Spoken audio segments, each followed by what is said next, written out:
ચાલો ગાઈઝ, તો સૌથી પહેલાં તો હરેક મિત્રોને જય Hind. Asahi India glass limited આ કંપની વિશે આપણે માહિતી લેવાની છે. આજથી થોડાક સમય પહેલાં મેં જે વિડીયો અપલોડ કર્યો હતો ને એની અંદર એક કોમેન્ટ આવી હતી કે ભાઈ આ કંપની વિશે માહિતી આપો. અને હકીકતમાં આ કંપની છે ને મને પણ સારી લાગે છે અને હકીકતમાં આ કંપની સારી છે. મને સારી લાગે છે એટલા માટે નહીં, સારી કંપની છે ને એટલા માટે મને સારી લાગે છે. હકીકતમાં જો તમે કોઈ પણ શેર બજારમાં સારી કંપની ગોતતા હોય ને તો આના જેવી કંપની ગોતાય. આ કંપનીને હું શું કામ સારી કહું છું ને એ વસ્તુ તમને આ વિડીયો પૂરો જોશો ને ત્યારે તમને સમજાશે કે ભાઈ હકીકતમાં કોઈ પણ કંપનીમાં આપણે રોકાણ કરવું હોય ને તો એટલીસ્ટ આવા પ્રકારની કંપનીમાં રોકાણ કરાય. હું એમ નથી કહેતો કે ભાઈ આ કંપનીમાં તમારે રોકાણ કરવાનું છે, પરંતુ જ્યારે પણ તમે સ્ટોક માર્કેટમાં કોઈ પણ રૂપિયા ગમે એટલા હોય, 10,000 હોય તો પણ ભલે અને લાખ રૂપિયા હોય ને તો પણ ભલે, એટલીસ્ટ તમે આવા પ્રકારની કંપની હોવી જોઈએ. આવી રીતની જે અત્યારે હું તમને કંપની વિશે માહિતી આપું છું ને એ આની પહેલાં મારી પાસે આ કંપની હતી જ તે અને અત્યારે પણ છે. આની અંદર રોકાણ કરવું કે નહીં ને એ તમારો પર્સનલ કોલ છે. હું ખાલી તમને ઇન્ફોર્મેશન આપું છું. ઓકે, તો કોઈ પણ પ્રકારની ટિપ્સ અથવા તો એડવાઇસ નથી. ઓનલી ફોર એજ્યુકેશન પર્પઝ, માત્ર ને માત્ર શીખવા માટે તમને વિડીયો બનાવેલો છે. કોઈ પણ પ્રકારની એડવાઇસ અને ટિપ્સ તરીકે આ વિડીયોને જોતા નહીં કે ભાઈ આ કંપની લેવાની વાત કરે છે, આ કંપનીમાં પૈસા બની જશે, આવી વાત નથી કરતો. હું તમને ખાલી કંપનીની સાચી અને સારી જે ઇન્ફોર્મેશન છે ને એ વસ્તુ હું તમને કહું છું. તો સૌથી પહેલાં તો અસાહી ઇન્ડિયા ગ્લાસ લિમિટેડ આ કંપનીની સ્થાપના છે ને 1986માં થઈ હતી. આ કંપની કાચ બનાવવાનું કામ કરે છે. હવે કાચ તો ઘણી બધી પ્રકારના હોય, તો કયા પ્રકારના કાચ કંપની બનાવે છે? તો સૌથી પહેલાં રિયલ ઇસ્ટેટની અંદર બિલ્ડિંગમાં જે પ્રકારના કાચ લાગે ને, આ જે બારીમાં અને કોઈ પણ પ્રકારના એલિવેશનની અંદર, તો એના માટેના કાચ બનાવે છે. ત્યારબાદ જે આ બુલેટ પ્રૂફ કાચ આવે ગાડીઓની અંદર, ફોર વ્હીલની અંદર, બસમાં, ટ્રકમાં, જ્યાં કાંઈ પણ જરૂર પડે, આપણે મિલિટરી વાહનોની અંદર, એવા પ્રકારના પણ કાચ બનાવે છે જે ઓનલી ફોર સેફટી માટે યુઝ થાય. જે કોઈ પણ સેલિબ્રિટી હોય અથવા તો કોઈ પણ હાઈલી વીઆઈપી પર્સન હોય, મતલબ કે એ માણસને 2400 કલાક સિક્યુરિટીની જરૂર પડતી હોય ને એવા માણસ માટે જે ગાડીઓની બનતી હોય ને એના માટેના પણ કંપની કાચ બનાવે છે. ઓકે, અને ત્યારબાદ આ કંપનીનો પોર્ટફોલિયો ઓલમોસ્ટ ઘણો ખરો ડાયવર્સિફાઈડ છે. અને કોઈ પણ કંપનીમાં તમે રોકાણ કરો ને ત્યારે એનો પોર્ટફોલિયો પણ જોવો. કંપની ખાલી એક કામ ન કરતી હોવી જોઈએ, મિનિમમ 4-5 કામ કરતી હોય ને એટલું કંપની માટે અને ઇન્વેસ્ટરો માટે સારું. હવે આ કંપની છે ને ઓટો સેક્ટરમાં પણ ઇન્વેસ્ટમેન્ટ છે. મતલબ કે આ કંપની ઓટો સેક્ટરની અંદર જે આપણે આ વાહનો આવે, હવે ટુ વ્હીલની અંદર તો ચાલો ભાઈ નોર્મલી કાચ હોય, ખાલી સાઈડ મિરર હોય. ફોર વ્હીલની અંદર જે આગળનો, પાછળનો અને સાઈડમાં બારી ઉપર લાગેલા હોય કાચ, એ કાચ બનાવવાનું કંપની કામ કરે છે. અને ઇન્ડિયા માટે આ કંપની સૌથી વધારે મહત્ત્વની છે, આ સ્પેશિયલી સેક્ટર માટે. કેમ કે ઇન્ડિયાની અંદર આ કંપનીનું માર્કેટ કેપ સૌથી વધારે સારામાં સારું છે. આ જે કંપની કામ કરે છે ને એની આસપાસ પણ બીજી કોઈ કંપની કામ કરવાવાળી છે નહીં ઇન્ડિયાની અંદર. અને ઇન્ડિયાની અંદર જેટલી પણ ઓટો સેક્ટરવાળી કંપનીઓ છે ને, આ ટાટા, મહિન્દ્રા, મારુતિ સુઝુકી કોઈ પણ હોય, એમાંથી 70થી 80% કંપનીઓ આ કંપની પાસે જાય છે. કાચનો સ્પેશિયલી બિઝનેસ જે કાંઈ જરૂર પડે ને કાચની ધંધાની અંદર, એના માટે આ કંપની પાસે જવું પડે. ઓકે, તો આ કંપની કેટલી મહત્ત્વની છે? મિનિમમ આ કંપનીનું તમે માર્કેટ શેર જુઓ ને કે ભાઈ આ કંપની માર્કેટની અંદર કેટલું કામ કરે છે, તો 55થી 60% માર્કેટ શેર આ કંપની પાસે છે. મતલબ કે તમે આખા ઇન્ડિયાની અંદર જુઓ ને તો 55થી 60% ઓર્ડર ખાલી આ એક કંપની પૂરા પાડે છે. આ કંપનીના ક્લાયન્ટ કોણ કોણ છે? Maruti Suzuki, Tata motor, Mahindra and Mahindra, Toyota, આ હુન્ડાઈ, આ બધી કંપનીના માલિક એ કંપનીના સ્પેશિયલી ક્લાયન્ટ છે. કેમ કે જ્યારે પણ આ બધી કંપનીઓ ગાડી બનાવશે ને ત્યારે કાચ માટે સ્પેશિયલી આ કંપની પાસે આવવું પડશે. સૌથી વધારે ખાસ વાત એ, રિયલ એસ્ટેટની અંદર જેટલું આ કંપની કામ કરે છે ને એનાથી વધારે ઓટો સેક્ટરમાં સૌથી વધારે મહત્ત્વનું છે. કેમ કે કાર બનાવતી હોય અથવા તો ટુ વ્હીલ, ફોર વ્હીલ, જે આ ટ્રક હોય, બસ હોય, જે કોઈ કંપની છે ને એ મોસ્ટ ઓફલી આ કંપનીની ક્લાયન્ટ છે. મોસ્ટ ઓફલી જેટલી પણ મોટી કંપનીના તમને ઇન્ડિયાની અંદર ઓટો સેક્ટરની કંપનીના નામ તમે જાણતા છો ને એ મોસ્ટ ઓફલી કંપની આ કંપની પાસેથી ઓર્ડર લે કે ભાઈ તમે અમને અમારી ગાડીના કાચ બનાવીને આપો. મોસ્ટ ઓફલી કાચ, આગળના, પાછળના, ઉપરના, નીચેના જે કોઈ કાચ જરૂર પડે ને એ આ કંપનીને ઓર્ડર મળશે. અસાહી ઇન્ડિયા ગ્લાસ લિમિટેડ આ કંપની સારી છે કે ખરાબ ને એ આપણે ફંડામેન્ટલ ઉપરથી આપણે જોશું, પરંતુ શેર લેવો કે નહીં ને એ તમારો પર્સનલ કોલ છે. તમારે શેર લેવો હોય તો જ લેવાનો. હું તમને કહું અને તમે લઈ લો અને પૈસા બની જાય તો આવું કાંઈ છે નહીં. ઓકે, તમારી પર્સનલ ઈચ્છા હોય કે ભાઈ આ કંપની મને સારી લાગે છે ને તો જ લેવાનો, બાકી નહીં. ત્યારબાદ આ કંપનીના ધંધાની વિશેષતાઓ હું તમને કહું ને તો જાપાનની કંપની સાથે આ કંપનીએ ટાઈઅપ કરેલું છે. મતલબ કે વિકાસ માટે આ કંપની હંમેશા લગાતાર નવા પ્રોજેક્ટ બહાર પાડે છે અને લગાતાર ક્યાંક ને ક્યાંક ટાઈપ એના ચાલુ છે. અને જાપાનની સાથે ટાઈપ કરવું મતલબ કે એક પ્રકારે ધંધાની અંદર સિરિયસ છે કંપની. આ કંપનીનું એક્સપોર્ટ વિદેશોમાં પણ થાય છે, પરંતુ ઓનલી ફોર સૌથી વધારે તમે જોવા જાઓ ને તો એશિયાની અંદર મિડલ ઇસ્ટ સાઉથ એશિયા, મતલબ કે આજે આ બાંગ્લાદેશની નીચેના જે દેશો આવે ને સાઈડમાં, આપણે આજે મલેશિયા હોય, સિંગાપુર હોય, થાઈલેન્ડ હોય, આવા દેશોની અંદર પોતાનો ધંધો એક પ્રકારે ઘણું ખરું પ્રોડક્ટો સેલ કરે છે, એ બાજુ એક્સપોર્ટ કરે છે. તો આ પણ વસ્તુ સારી કહેવાય. કંપનીનો બિઝનેસ વિદેશમાં પણ થોડો ઘણો છે. ભલે એશિયન કન્ટ્રી હોય છતાં પણ જો ઇન્ડિયાની બહાર કંપની ધંધો કરે છે ને તો એ કંપની માટે સારું કહેવાય એક પ્રકારે, કેમ કે ઇન્કમ સોર્સ થોડો ઘણો એક મજબૂત કહેવાય. હવે હું તમને આ કંપનીનું માર્કેટ કેપ કહું તો ઓલમોસ્ટ 21,438 કરોડનું માર્કેટ કેપ છે. મતલબ કે 21,438 કરોડની કંપની છે. તો કંપની મિડ કેપ કંપની કહેવાય. હજી આ કંપની મોટી થવા ધારે ને તો આરામથી થઈ શકે. હજી કંપનીની સાઇઝ ઘણી ખરી નાની છે. કંપનીનો શેર કેટલાનો છે તો 800 થી 850ની વચ્ચે શેર આમ તેમ રહે છે, બરોબર. અત્યારે જે પ્રકારનો સમય ચાલુ છે ને એ પ્રમાણે કંપનીનો શેર અત્યારે 850 આસપાસના ભાવ ઉપર મળે છે તમને. આ કંપનીનો પીઈ રેશિયો તમે જુઓ ને, પ્રાઇસ અર્નિંગ રેશિયો, તો 68.4% છે. અને આ કંપનીનું તમે ઇન્ડસ્ટ્રી પીઈ જુઓ ને તો 27.7%નો છે. મતલબ કે ઇન્ડસ્ટ્રી પીઈ કરતાં કંપનીનો પીઈ ઊંચો છે. તો કંપનીનો જ્યારે તમને ઇન્ડસ્ટ્રી પીઈ કરતાં કંપનીનો પીઈ વધારે દેખાય ને એક પ્રકારે, ત્યારે કંપની ગ્રોથવાળી એક પ્રકારે કહેવાય. ત્યારે જ તે કંપનીનો પીઈ એના સેક્ટરના પીઈ કરતાં ઊંચો હોય જ્યારે કંપની ગ્રોથવાળી હોય ને ત્યારે. અથવા તો કોઈ પણ તમારે કંપનીનું એનાલિસિસ તમારે શીખવું હોય ને તો તમે ખાલી 1-2 વિડીયો જોઈને નહીં શીખી શકો. તમારે ઓલમોસ્ટ ઘણા બધા હજારો વિડીયો એટલીસ્ટ તમારે જોવા પડશે, ત્યારે તમને એક પ્રકારે સમજાશે કોઈ પણ કંપનીનું એનાલિસિસ કઈ રીતે કરાય. બાકી તમે ખાલી હું તમને એક વિડીયોમાં તો સંપૂર્ણ માહિતી આપી ન શકું કે ભાઈ એનાલિસિસ આ રીતે જ થાય. એનાલિસિસ 1000 રીતે થઈ શકે, હજારો રીતે એનાલિસિસ થાય. તો એક વિડીયો જોઈને તમે કોઈ દિવસ ધુરંધર નહીં થઈ જાઓ. તો હંમેશા વિડીયો લગાતાર અપડેટ જોતા રહ્યો. આ કંપનીનો પીઈ રેશિયો 68 છે અને ઇન્ડસ્ટ્રી પીઈ 27નો છે. તો આ પ્રમાણે છે ને એક પ્રકારે કંપની મોંઘી કહેવાય. પરંતુ કંપની મોંઘી શું કામ છે કે ભાઈ ઇન્ડિયાની અંદર આ કંપની ઘણી ખરી એક પ્રકારે માર્કેટ શેર સારામાં સારું લઈને બેઠી છે ને, એટલા માટે આ કંપનીનું શેર ઘણો ખરો મોંઘા વેલ્યુએશનમાં છે. પરંતુ તમે જો એવું વિચારતા હોય કે ભાઈ સસ્તી થઈ જશે તો પણ થોડી ઘણી સસ્તી થાય, બાકી પૂરેપૂરી આ કંપની સસ્તી કોઈ દિવસ તમને જડ દઈને નહીં મળે. જ્યારે આખું સ્ટોક માર્કેટ 50 થી 60% તૂટે ને ત્યારે આ કંપનીનો શેર તમને મુશ્કેલથી 50% જોવા મળે તૂટેલો. બાકી આ કંપનીનો આવા સમયગાળા દરમિયાન તમને શેર આનાથી વધારે તૂટતો નહીં દેખાય કોઈ દિવસ, કેમ કે કંપની ખૂબ જ મહત્ત્વની છે. ઇન્ડિયાની અંદર 55 થી 60% માર્કેટ શેર લઈને બેઠી છે અને કંપની કવડી છે ઓલમોસ્ટ 21,000 કરોડની. તો એ પ્રમાણે કંપની સૌથી વધારે મહત્ત્વની છે. કંપની હજી મોટી થઈ શકે એમ છે, કંપનીમાં ગ્રોથ છે, કંપનીનું સેક્ટર પણ સારામાં સારું કહેવાય. કેમ કે હવે ભવિષ્યમાં હજી કાર તો બનવાની જ છે અને કાર બનશે તો કાચની પણ જરૂર પડશે. અને કાચની જરૂર પડશે ત્યારે આ કંપની પાસે ગ્રાહક બનીને લોકો આવશે, ત્યારે આ કંપનીને નફો થશે અને થશે જ તે. આ જે પીઈજી રેશિયો છે ને, પ્રાઇસ અર્નિંગ ગ્રોથ રેશિયો, એ 285નો દેખાડ છે. પરંતુ જ્યારે તમે એક પ્રકારે સ્મોલ કેપ અથવા તો મિડ કેપ કંપનીમાં એનાલિસિસ કરો ને ત્યારે તમને આવા રેશિયો ઘણી બધી કંપનીમાં જોવા મળશે. તો એનો મતલબ એમ નથી કે ભાઈ આ કંપની તો બહુ મોંઘી છે, પરંતુ ખાલી અત્યારે જે સમય ચાલુ છે અને આ કંપનીના જે થોડા ઘણા વેલ્યુએશન અપડાઉન છે ને એના લીધે આ રેશિયો સાચો નથી બતાવતા. અને ભવિષ્યમાં તમારે જો રોકાણ કરવું હોય ને તો આ કંપનીનો શેર તમારે હજી નીચે પડે ને એની થોડી ઘણી રાહ જોવી પડશે. અત્યારે રોકાણ કરવાની વાત નથી કરતો, ખાલી તમે વેઇટ કરો અને જ્યારે તમને ઈચ્છા હોય ને ત્યારે તમે રોકાણ કરી શકો. ત્યારબાદ છે ડિવિડન્ડ. આ કંપની ડિવિડન્ડ એક પ્રકારે ના બરાબર આપે છે. હજી કંપની નાની છે અને કંપનીને મોટું થવાનું છે, એટલા માટે અત્યારે કંપની તમને કોઈ પણ પ્રકારનું સાઈડમાં જે કંઈ થોડા ઘણા પૈસા પરચુરણ આપે ને કે ભાઈ વૈધા એટલા રૂપિયા તમે લઈ લો, તો આવી હરકત કંપની નહીં કરે. કેમ કે કંપની હજી નાની છે અને એને ગ્રોથ કરવાનો છે. ત્યારબાદ છે ROE અને ROCE, રિટર્ન ઓન ઇક્વિટી અને return on capital employed, almost 12 થી 13%ના છે. તો આ ગ્રોથ રેશિયો પણ એકદમ નોર્મલ છે.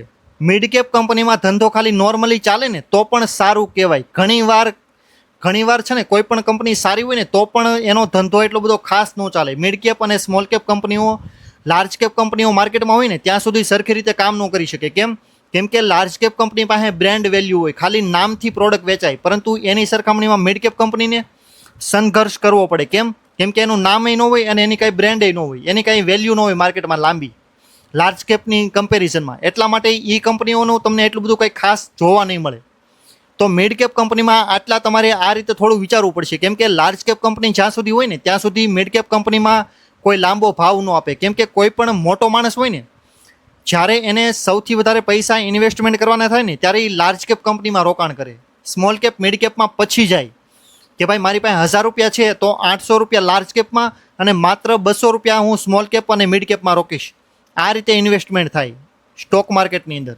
અને જે માણસ રિસ્કી હોય ને એ માણસ 800 થી 600 રૂપિયા સ્મોલ કેપ મિડ કેપમાં અને 400 રૂપિયા લાર્જ કેપ કંપનીઓમાં રાખે. આ રીતે ડાયવર્સિફાઈડ પોર્ટફોલિયો રાખવાનો હોય. ત્યારબાદ છે ફેસ વેલ્યુ. ફેસ વેલ્યુ આ કંપનીની માત્ર એક જ છે. કાલે ઉઠીને આ કંપનીનો શેર સ્પ્લિટ કરવા ઈચ્છે ને કંપનીનો માલિક, તો પણ કંપનીનો શેર સ્પ્લિટ મતલબ કે ભાંગી ન શકે. આ જે 842 રૂપિયાનો શેર છે એ કાલે ઉઠીને 421 રૂપિયાનો કરવાની ઈચ્છા થાય ને તો પણ સ્પ્લિટ ન લાગે. કેમ કે જ્યાં સુધી આ કંપનીનો આ જે ફેસ વેલ્યુ છે ને એ મિનિમમ 5 થી 10ની હોવી જોઈએ, ત્યારે કંપનીનો શેર સ્પ્લિટ થાય. ત્યારબાદ છે interest coverage ratio. Interest coverage ratio આ કંપનીનો 3.13નો છે. હવે આ કંપનીનો ઇન્ટરેસ્ટ કવરેજ રેશિયો કેટલો હોવો જોઈએ? એક હોય તો સારું કે 3.13 છે એ સારો. તો જેટલો ઇન્ટરેસ્ટ કવરેજ રેશિયો વધારે હોય ને એ સારું કહેવાય. હવે આનો મતલબ તમે સમજો. ઇન્ટરેસ્ટ કવરેજ રેશિયો કોને કહેવાય? જ્યારે કોઈ પણ કંપની લોન લે અને એ લોનના હપ્તા ભરવા માટે એની સરખામણીમાં કેટલા રૂપિયા કમાય છે એ વસ્તુ જોવાનું આવે ને ત્યારે આ વસ્તુ જોવાની થાય. આ રેશિયો ઇન્ટરેસ્ટ કવરેજ રેશિયો કે ભાઈ આ કંપની જેટલા રૂપિયા એને જેટલું ઈએમઆઈ ચૂકવવાનો છે એની સરખામણીમાં કેટલા રૂપિયા બનાવે છે. તો આ કંપનીને જેટલી લોન લીધેલી છે એની સરખામણીમાં જેટલા રૂપિયા દર મહિને ચૂકવવાના થાય છે ને એની સરખામણીમાં આ કંપની 3 ગણા રૂપિયા વધારે કમાય છે. તો આ દ્રષ્ટિએ તમારે જોવાનું થાય કે ભાઈ કંપનીએ જેટલી લોનનો હપ્તો ભરવાનો છે ને એનાથી 3 ગણા રૂપિયા દર વખતે કમાય છે. તો આ વસ્તુ પણ સારી કહેવાય. જેટલું વધારે હોય ને આ વસ્તુ એ સારી કે ભાઈ 10 ગણા રૂપિયા કમાય છે તો એનાથી વધારે સારું. 50 ગણા કમાય છે તો એનાથી પણ વધારે સારું. પરંતુ 1 ગણો હોય ને તો આ વસ્તુ ખરાબ કહેવાય. પીઈજી રેશિયો જેટલો નીચે હોય ને એટલું સારું, પરંતુ ઇન્ટરેસ્ટ કવરેજ રેશિયો જેટલો ઉપર હોય ને એ વસ્તુ સારું કહેવાય. હવે રેશિયો જોવામાં ઘણા બધા લોકો આવી મિસ્ટેક કરે કે ભાઈ ઘણા બધા રેશિયો એકદમ નીચે જોતા હોય, પરંતુ દરેક રેશિયો તમારે નીચે નથી માગવાના. રેશિયો પહેલાં સમજો કે ભાઈ કયો રેશિયો શેના માટે બનાવેલો છે. એ રેશિયો તમને કહેવા શું માગે છે ને એ વસ્તુ પહેલાં સમજો. ત્યારબાદ તમે એકદમ સ્પષ્ટતાથી, ભલે એનાલિસિસ કરવામાં તમારે 5 દી જાય ને તો 5 દી પણ કાઢો અને 5 મહિના થાય ને તો 5 મહિના પણ આપી દો, પરંતુ ઇન્વેસ્ટમેન્ટ કર્યા બાદ એનાલિસિસ ન કરવાનું હોય. ત્યારબાદ તમારે ખાલી રિવ્યૂ ઇન્ક્વાયરી ખાલી કરવાની હોય ઇન્વેસ્ટમેન્ટ થઈ જાય ને ત્યારે. પરંતુ ઘણા બધા સ્મોલ ઇન્વેસ્ટર મતલબ કે જ્યાં રિટેલ લોકો છે ને 1-2 લાખ 2-5-25 લાખવાળા, એ લોકો પહેલાં રોકાણ કરી દે અને પછી કંપની વિશે માહિતી ગોતવા નીકળે. તો ભાઈ લગ્ન કર્યા બાદ આપણે છોકરીની માહિતી ન ગોતાય. લગ્ન કરવાના હોય ને એ સમયે આપણે છોકરીની જાંચ પડતાલ કરાય કે ભાઈ કઈ રીતનો વ્યવહાર, કયું વાણી વર્તન સ્વભાવ છે. તમે લગ્ન થઈ જાય પછી ઘરમાં લાવી દો અને પછી તમે ગોતવા નીકળો કે ભાઈ આ માણસ કઈ પ્રકારનું હતું એ મને કહો, તો આ વસ્તુ એકદમ રોંગ ડાયરેક્શન છે. મોસ્ટ ઓફલી જે સ્મોલ ઇન્વેસ્ટર છે ને, આ રિટેલ ઇન્વેસ્ટર, એ માણસને ઘણીવાર મોસ્ટ ઓફલી મેં પણ આ ભૂલ કરેલી છે. તમારી વાત નથી કરતો, મારી પણ કહું છું. શરૂઆતના દિવસોમાં હું પણ આ વસ્તુ કરતો કે ભાઈ પહેલાં શેર લઈ લઉં અને અમુક મહિના બાદ અમુક દિવસો બાદ હું એનાલિસિસ કરવાનું ચાલુ કરું કે ભાઈ કંપની કરે છે શું. ત્યાં સુધી તો મને ખબર ન હોય. 10 દી 20 દી મહિનો 2 મહિના વહી ગયા પછી ખબર પડે કે ભાઈ કંપનીની જાણકારી લેવાની છે. હાલો હવે ટાઈમ રહ્યો. તો આવા આપણે એટલા બધા મોટા અંબાણી નથી. તો પહેલાં એનાલિસિસ કરવાનું રાખો અને ત્યારબાદ તમે ઇન્વેસ્ટમેન્ટ કરો. ભલે થોડુંક લેટ થાય, થોડોક શેર મોંઘો લેવો પડે ને તો પણ લ્યો, પરંતુ પહેલાં એનાલિસિસ અને ત્યારબાદ ઇન્વેસ્ટમેન્ટ. ઉતાવળ કોઈ પણ પ્રકારની ક્યારેય નહીં, હું કહું ને તો પણ નહીં. ત્યારબાદ છે શેર હોલ્ડર. આ કંપનીમાં શેર હોલ્ડર ઓલમોસ્ટ 65,000 65,000થી વધારે ડીમેટ એકાઉન્ટમાં આ કંપનીના શેર પડેલા છે. તો આ વસ્તુ પણ સારી કહેવાય. 65,000 ડીમેટ એકાઉન્ટની અંદર છે ને એ વસ્તુ સારી કહેવાય સ્મોલ કેપ મિડ કેપ પ્રમાણે. ત્યારબાદ છે ડેપ્ટ. આ કંપની માથે લેણું કેટલું છે આ વસ્તુ સૌથી વધારે મહત્વના. કોઈ પણ કંપનીમાં તમે એનાલિસિસ કરો ને ત્યારે સૌથી પહેલાં કંપની માથે લેણું કેટલું છે ને એ પણ સાથે સાથે જાણો, વહેલા અથવા તો મોડા. પરંતુ રોકાણ કર્યા પહેલાં, રોકાણ કર્યા બાદ તમે લેણું જાણીને આવો તો એનો કાંઈ મતલબ નથી ભાઈ. પછી આ કંપનીને જેટલા પણ રૂપિયા ચૂકવવા પડે છે ને એની સરખામણીમાં 3 ગણા રૂપિયા કમાય છે. તો આ કંપનીનું લેણું એક પ્રકારે નોર્મલ કહેવાય, ખરાબ ન કહેવાય. થોડુંક વધારે છે પરંતુ તો પણ ચાલે. કેમ? ધંધો સારો ચાલે છે. પરંતુ જ્યારે કોઈ પણ કંપનીમાં ઇન્ટરેસ્ટ કવરેજ રેશિયો ઓછો હોય અને ધંધો હરકો ચાલતો ન હોય ને, તો એવી કંપનીમાં માત્ર 10 કરોડ લેણું હોય ને તો પણ બહુ મોટી વાત કહેવાય. આ કંપનીમાં 2800 કરોડ લેણું છે ને તો પણ ચાલશે, અને અમુક કંપનીમાં 28 કરોડ હોય ને તો પણ નહીં ચાલે. કેમ કે ધંધો જોવો પડે. ધંધો કેવો ચાલે છે ને કંપનીનો, કંપની કામ કેવું કરે છે. ખાલી બુદ્ધુ બનાવવાની વાત નથી કરતું ને કોઈ પણ લોકોને. ઘણા બધા પ્રોમોટર શેર બજારમાં તમને જોવા મળશે કે ભાઈ નેટ તમને સવારે ઉઠીને ખાલી બેવકૂફ બનાવવા માટે તે ઉઠશે. તો આ વસ્તુ ન હોવી જોઈએ. આ વસ્તુ આ કંપનીમાં મને એટલી બધી દેખાતી નથી. એટલા માટે આ કંપની સારી છે, પરંતુ લેવી કે નહીં એ તમારો પર્સનલ કોલ છે. ખાલી ઇન્ફોર્મેશન છે આ. ઓકે. ત્યારબાદ ઓપીએમ, ઓપરેટિંગ પ્રોફિટ માર્જિન. આ કંપની ઓપીએમ તમે જુઓ ને તો 17% છે. તો આ પણ સારું કહેવાય. મિડ કેપ પ્રમાણે મેં તમને પહેલાં જ કીધું કે ભાઈ કંપનીનો ધંધો એટલો બધો વિકસિત ન હોય, પરંતુ જે રીતની કંપનીની સાઇઝ છે અને આ કંપનીનું માર્કેટ શેર છે ને એ પ્રમાણે કંપનીની એક પ્રકારે ઓપીએમ 17.2%નું છે. તો આ પણ તમારે ચલાવવું પડે. કેમ કે કંપની બહુ મોટી નથી, કંપનીની ડિમાન્ડ બહુ છે, પરંતુ કંપનીની સાઇઝ હજી નાની છે. એ પણ તમારે માનવું પડે. એ પ્રમાણે કંપનીનું ઓપીએમ 17%નું છે ને આ નોર્મલ કહેવાય. બહુ સારું ન કહેવાય અને બહુ ખરાબે ન કહેવાય, એકદમ રિઝનેબલ કહેવાય. ત્યારબાદ છે પ્લેજ પર્સન્ટેજ. કેટલા શેર કંપનીના માલિકે ગીરવે મૂકેલા છે. આ વસ્તુ સૌથી મોટી કે ભાઈ કોઈ પણ કંપનીમાં તમે રોકાણ કરો ને ત્યારે સૌથી પહેલાં તમે આ વસ્તુ પણ ચેક કરો. લોન જોવો, લોન ન હોય તો પ્લેજ પર્સન્ટેજ પણ જોવો. કંપનીના માલિકનો હિસ્સો કેટલો છે અને માલિકનો જેટલો હિસ્સો બતાવે છે એમાંથી શેર કાંઈ ગીરવે મૂકેલા છે આ પણ ચેક કરી લો. કેમ કે ઘણીવાર તમને પ્રોમોટર હોલ્ડિંગ 75% બતાવે, પરંતુ પ્લેજ પર્સન્ટેજ એની અંદર તમારે ચેક કરવાનું હોય ને એ તમે કાંઈ ચેક કરો નહીં. અને એ વસ્તુ અમારી જેવાને ખબર હોય. અમે ચેક કરવી ને ત્યારે એ ઘણીવાર 50% ઉપર દેખાડે. ત્યારે આ કંપનીના માલિકનો પ્લેજ પર્સન્ટેજ વધારે હોય ને ત્યારે અમે એ કંપનીમાં રોકાણ ન કરીએ. પહેલાં અમે જોઈએ કે ભાઈ કંપનીનું એક પ્રકારે ટ્રેક રેકોર્ડ કેટલો જૂનો અને કેટલો મજબૂત છે.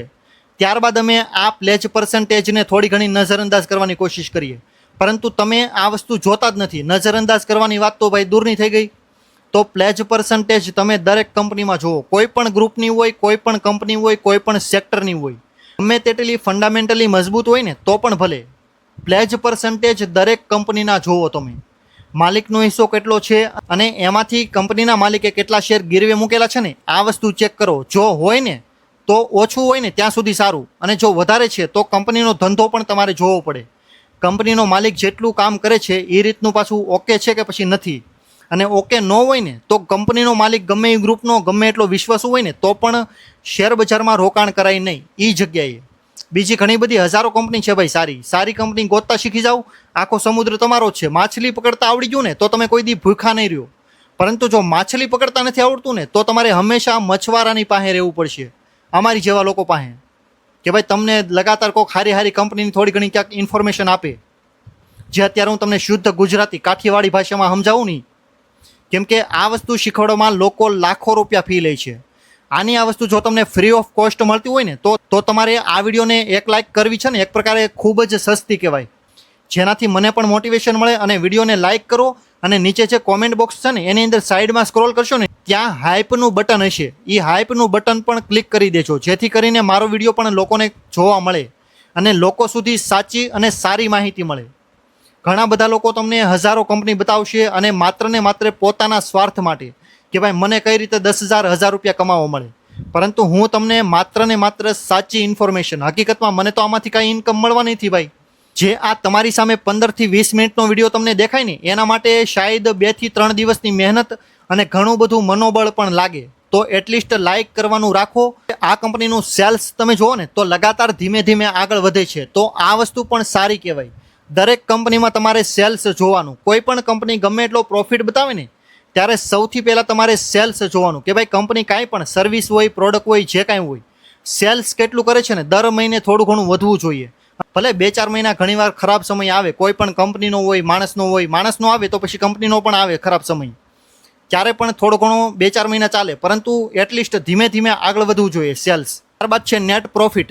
કંપનીનો નેટ પ્રોફિટ પણ ધીમે આગળ વધે છે. જે રીતને કંપની સેલ્સ કરે છે ને એ પ્રમાણે કંપનીનો નેટ પ્રોફિટ, જે કંપનીનો કોરો નફો કહેવાય ને, એ પણ ધીમે ધીમે આગળ ઉપર જાય છે.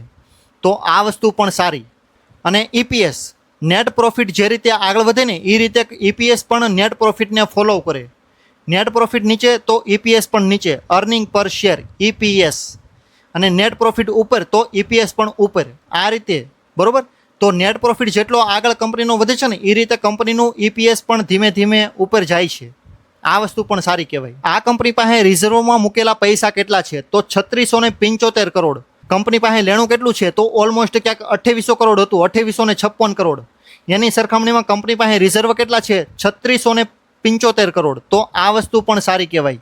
કંપની પાસે જેટલું લેણું છે ને એનાથી વધારે કંપની પાસે સાઈડમાં મૂકેલા પૈસા છે કે ભાઈ ગમે ત્યારે ઇમરજન્સીમાં અથવા તો બિઝનેસમાં કામ લાગે ને એટલા માટે પૈસા મૂકવામાં આવે રિઝર્વમાં. આને આ જગ્યાએ પણ બતાવવું પડે બોરોવિંગમાં કે ભાઈ આ કંપની પાસે જવાબદારી કેટલી છે. કંપનીને પૈસા પાછા કાંઈ પણ પ્રોડક્ટ, કાંઈ પણ સર્વિસ પાછી જે ક્યાંયથી લઈ આવ્યો હોય એ પાછી ચૂકવવાની હોય ને, એને પણ એક પ્રકારે જવાબદારી કહેવાય. એનું એ જે આ લેણું છે ને એ વસ્તુ અહીં દેખાડવી પડે બોરોવિંગમાં કે ભાઈ આ કંપની પાસે જવાબદારી કેટલી છે. તો 2856 કરોડ હોય ને એ જે લેણું, એ આ જગ્યાએ બતાવવાનું થાય કે ભાઈ આ કંપની પાસે બોરોવિંગ પણ એટલું છે, 2856 કરોડ. આ કંપનીનું એક પ્રકારે પ્રોમોટર હોલ્ડિંગ તમે જોવો ને તો 51 પોઈન્ટ ઉપર છે. મતલબ કે 50%થી વધારે હિસ્સેદારી કંપનીના માલિકની છે. 51% હિસ્સેદારી કંપનીના માલિક પાસે છે હાલમાં 2026 એપ્રિલમાં.